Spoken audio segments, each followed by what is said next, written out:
You've been angry for 20 minutes about something that ended 90 seconds ago. That's not emotion. That's you keeping it going, which means they didn't ruin your day. You did. And if you don't catch that, you'll keep handing people control over your state without ever realizing you did. I'll show you exactly where that happens and the one moment you keep missing. The emotion itself, 90 seconds. That's all your body needs. Stress chemicals rise, peak, and fade. That part is automatic. But what happens next, that's you. You replay it.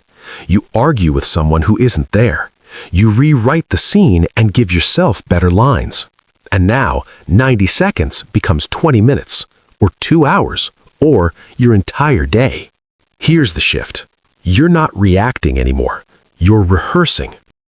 Watch this. Someone cuts you off. Spike of anger. That's real.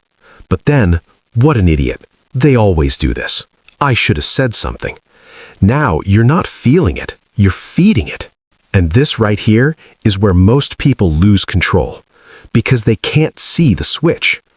I'll show you where it is. But first, we need to break something you've believed for years.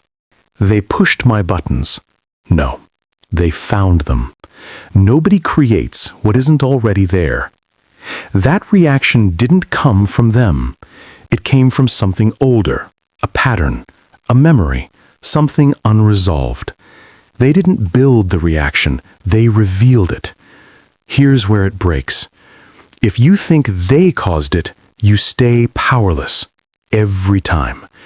But if you see they exposed it, now you can actually change it.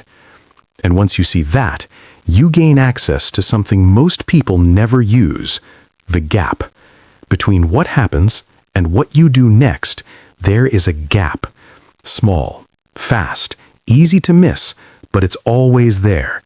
And inside that gap is your control. Most people skip it. Trigger, reaction, instant. But the real sequence is trigger, gap, response. That gap is the difference between control and regret. You get the message, passive-aggressive. You can feel it. Your hand moves to respond immediately. That's the old loop. But if you catch the gap, you ask one question. What response would I be okay with tomorrow? Now you've interrupted the pattern. But here's the deeper problem. Even when you pause, you'll still react wrong if you misunderstand what anger actually is. Anger isn't the core emotion, and if you miss this part, you'll keep solving the wrong problem forever. It's protection, a shield over something quieter. Under it, almost every time, hurt, fear, rejection, feeling unseen. Look closer. Someone criticizes you. You snap. Looks like anger, but underneath, they don't see my value. That's the real signal. And when you speak from that, everything changes. Not, you always do this, but that actually affected me. Same moment, different outcome. But even with that awareness, you'll still get pulled in unless you build this next skill. This is where control becomes automatic. You have two positions: inside the emotion or observing it. Most people stay inside. That's why it takes over. Try this. I notice anger coming up. Not, I am angry. That small change creates distance, and distance creates control. Now you're not inside the storm, you're watching it move. And once you can do that, something changes. The people who used to throw you off start building you. Difficult people aren't obstacles, they're pressure. And pressure, used right, builds control. That coworker, training your restraint. That boss, training your composure. Or you can keep blaming them and stay reactive for the rest of your life.